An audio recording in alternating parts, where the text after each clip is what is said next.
the Grouchy Nerd. Alright, settle down, knuckleheads. It's time to look at another new playable hero from Fantasy Flight Games' Marvel Champions. This time we're looking at Venom. That's ferrofluid. Thank you. However, this isn't the drooling, bestial Venom some of us more distinguished fans may be used to, and for that matter, Flash Thompson isn't the bully he used to be either. See, Flash lost both of his legs in Iraq and was later recruited by the government to fuse with Venom in an attempt to resurrect the super soldier program Project Rebirth, which, of course, always goes swimmingly.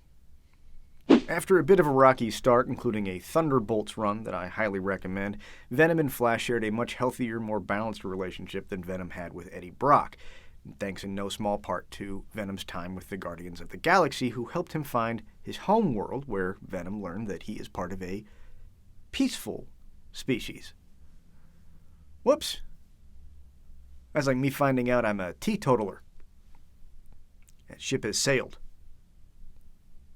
On the hero side, Venom has the traits Guardian and Space Knight, which I guess is what he was when he went on solo missions outside of the Guardians, and not the name of some cool new cosmic team that I had never heard of and was looking forward to until I looked it up.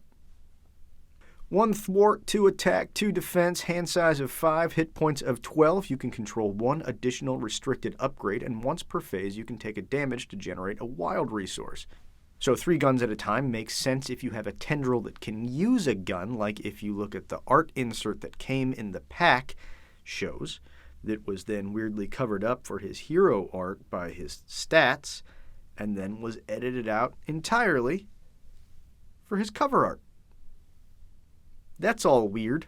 That all seems weird. Pick a different picture if you can't use the one. That doesn't make any sense. Over on the Flash Thompson side, we've got a soldier trait, which makes sense, but it is worth noting that Venom is the first Guardian who doesn't have an outlaw alter ego. Venom is bringing respectability to the Guardians of the Galaxy. Peter, my boy, you have gone astray if Venom is the one raising your clout. Flash has a recovery of 4, hand size goes up by 1 of course, keeps his 12 hit points, all of which is very solid. You don't lose the extra hand slot, restricted keyword card ability, it's a hand slot. It's a hand slot.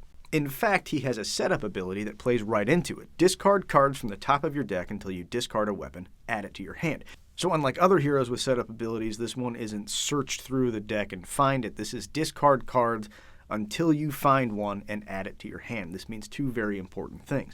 1, it means that Venom is going to be drawing that extra encounter card from milling your deck a lot sooner than most other characters. It also means that if you don't customize your deck and you only go in with his 3 starting weapons, it is possible to draw all 3 of them into your starting hand and then burn through your entire deck before you've even taken a turn, because this isn't a you may do this. This is set up. Do this. Something to think about. On to his kit. 2 copies of Behind Enemy Lines, a 2-cost thwart event. Remove 3 threat from a scheme. If you only use mental resources to pay for it, confuse an enemy. Lots to love in this one, especially in solo. It's a great setup card before you flip down to alter ego. Next is 2 copies of Grasping Tendrils, a 2-cost defense event. Interrupt an initiated attack against you to cancel the attack, and if you use only fist resources, stun the villain. Savage Attack is a 2-cost event that deals 5 damage to an enemy. If you paid using only energy resources, the attack gains overkill. So all 3 of these cards have a pretty similar formula. Do a thing, it's good. If you paid for it a certain way, it gets a little bit better. Venom's hero ability allows him to generate a wild resource once per turn, so that means you only need to come up with 1 resource of the correct style, or another wild resource, or drop the cost to 1 to make any of these fire. That's all super attainable. Just 1 copy of Locked and Loaded, a 0-cost event that allows you to search your deck for a weapon. And this is great. With 3 restricted slots, Venom's going to be wanting to run a lot of weapons. This lets you find one mid-game or early game if you're not quite set up yet. It doesn't go just your top 9 cards or whatever, it's your entire deck, and it doesn't discard to find it the way your setup ability does. I like it a lot. Run and Gun is a 3-cost event that readies Venom and each weapon upgrade you control. So it's a 3-cost. That's a lot to ready your hero. When you think about other cards like Tenacity, it's put 1 out and then spend 1. Kit, got to put it out, but then it only costs 2 to ready your hero. This one, so it's 3, but you're also getting, with Venom as himself, he's going to be getting 3 weapons ready. We're going to be looking at a neutral card a little bit later that might make that up to 4. So now you're looking at 3 costs to ready your hero and potentially 4 weapons that all do something. That gets a lot better. Next, we have Project Rebirth 2.0, a 1-cost support that lets Flash either draw a card or heal 3 damage. Both really good things to be able to do. I love this card. Venom's own version of Spider Sense, a 2-cost upgrade with the superpower trait. When the villain initiates an attack against you, draw a card. I love the flavor here. It's like Spider-Man's innate ability, but slightly worse because you have to find it, you have to pay for it. Spider-Man just gets it. That all really makes sense with Venom, who once fused with Spider-Man's DNA and picked up a lot of his spidery traits. That's cool. That's very cool. Finally, we get to take a look at all those weapons we've been going on about with Multi-Gun and Venom's pistols. First, Multi-Gun, a 3-cost upgrade that can exhaust to either deal 2 damage to an enemy, deal 1 damage to all minions engaged with the hero, or remove 2 threat from a scheme. That's pretty awesome. I don't know how you thwart threat with a gun, but I don't want to pull up that thread because I love cards that let you choose how to use them, and this one gives you 3 options, all of which are awesome. 2 copies of Venom's pistol, a 1-cost upgrade. Exhaust when you use one of Venom's basic abilities and add +1 to that ability's value for each gun. So these 3 guns, which you can have all out at the same time, are pretty incredible. And when you throw in run and gun into the mix that lets you do the whole thing twice, I mean, this is amazing. And I don't know if you heard me not say it, but there's no mention of ammo on any of this stuff. You just keep using it every turn. What? The bad stuff. First, we have their obligation, Struggle for Control, a rare obligation that kind of breaks the formula. You can switch to Flash and Exhaust to take 2 damage to discard it, or put 1 set-aside copy of Enraged Symbiote into play and discard it. That's right, there's no option to remove this one from the game. You just gotta keep running into it. So obviously next we should take a look at the Enraged Symbiote so we can see what we're dealing with there. 4 copies of this minion with 2 hit points, 2 attack, and 1 scheme, plus guard and patrol. So you can't attack the villain or thwart the main scheme if you're engaged with these little creeps. I love the theme and the flavor, but I hate everything else about it. Not in a card design way, in a gameplay way. They suck. Finally, his signature side scheme, Clintar Frenzy, Clintar being what the symbiote species calls itself, themselves. 2 threat per hero, adds a card each encounter phase, and threat can't be removed while a symbiote enemy is in play. Once again, Fantasy Flight just killing it with making these characters feel unique and uniquely fun. Venom, with both of his pistols out, has an attack, a basic attack of 4, a basic threat of 3. He has native ways to stun and confuse and ready not only himself, but his weapons. There's nothing bad about this. I think a lot of people, myself included, were surprised to see the Flash version, the Flash Thompson Agent Venom version of Venom be the first one introduced into this game. But I'm not mad about it. He's certainly the most heroic. I could see Eddie Brock being a villain, even though he was kind of an anti-hero. But Flash Thompson and Agent Venom are very much more straight-up heroes who occasionally eat people. But omelets, eggs, it's fine. Moving on to the aspect cards that came with Venom. Jack Flag is a 4-cost ally that does 2 thwart and 1 attack at 3 hit points.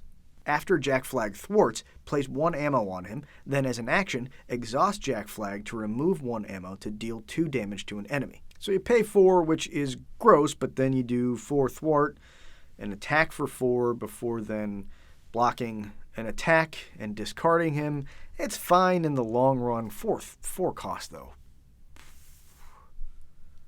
3 copies of Scare Tactic, a 1-cost attack event that deals 3 damage to a confused enemy. So it's a little tough in solo to get these pieces to line up just right where the villain is going to be confused. I think there are some cards in this pack that are leading us more toward that kind of confuse lock style of deck, like we had a Stunlock deck early on with Captain Marvel.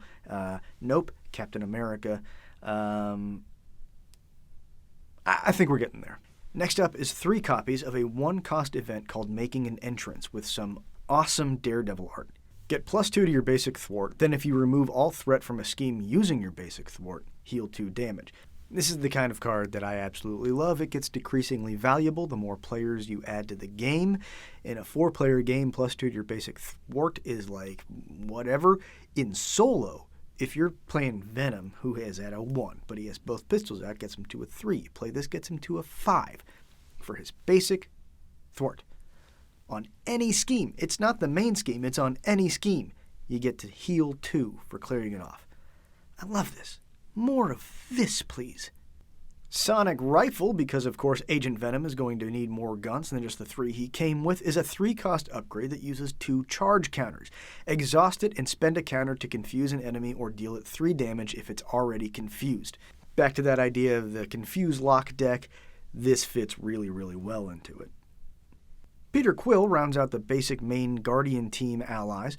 Cost 2 for 2 thwart and 2 attack with 3 hit points, which is all very good, but then he draws you an extra encounter card when you play him because, of course he does. It's the allification of his heroic cost. Well, his heroic ability, because he probably should cost more than he does, but then he gets you that encounter card. Yeah. Playing with Peter Quill, the hero, Star-Lord, the hero, has made me not quite as afraid of drawing an extra encounter card. I still don't know if it's worth it for this. Now, 3 copies of possibly the most important card in the whole pack, Side Holster, a 0-cost basic upgrade, max 1 per player, gain an additional restricted weapon slot. Huge in Venom, huge in Rocket, like crazy huge in Rocket, but also Drax, who has his 2 knives already, so his hands are full. Gamora can run Gamora's Sword and Godslayer, and Yarbjorn. We're not doing that again. Anyway, I'm very positive on this card. I like this card a lot. It's going in every Rocket deck ever, I assume, as it should. Should have shipped with Rocket, but that's neither here nor there. No, I like this a lot. Then we have Plasma Pistol, a 2-cost basic tech weapon upgrade with 3 charges. Spend a charge and exhaust Plasma Pistol to do 1 damage to an enemy. So this is a little bit of a weird one. It costs 2 to do 3 damage to 3 different enemies, but on 3 different turns. So it's like good, but then bad, but then worse. It only does 1 damage, so it's great for maybe knocking tough status off of the villain before you lay down something huge. Great against Ultron, but only in standard. I don't know. I didn't know what to think about this card at first until I considered Iron Man, who wants to have tech upgrades as fast as possible so he can get a good hand size as Iron Man. This is a way to get more of them out as fast as you can, and it's basic, so it can be in any Iron Man aspect. I know I should be talking about Venom. I'm talking about Iron Man. That's how this goes. And it's even thematic. Tony Stark using some crazy futuristic weapon until he can get his suit assembled. I love it. In Venom, meh. Fusillade. Fusillade.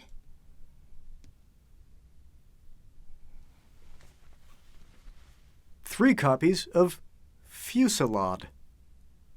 A 2-cost aggression event. Exhaust a weapon to deal 5 damage to an enemy. Suddenly lower curve cards like the plasma pistols, or inconsistent cards like the plasma grenades, or conditional cards like Godslayer can do 5 damage without even spending an ammo if applicable. 3 copies of Welcome Aboard, a 0-cost leadership event that you can only play as a Guardian and only once a round. Reduce the cost of the next ally played this phase by 2. I mean, the only thing that sucks here is that it's Guardians only, but it's awesome. It's great for those decks that I know we've all been waiting to play when all of the Guardian allies are out. Now they are. Now we have this card that makes them easier to get out. The flavor quote of Peter Quill trying to say something iconic akin to Avengers Assemble. There's nothing bad about this card. I want to give it a hug, but I'm afraid I'll crush it. Next is 3 copies of Shake It Off, a 1-cost protection event.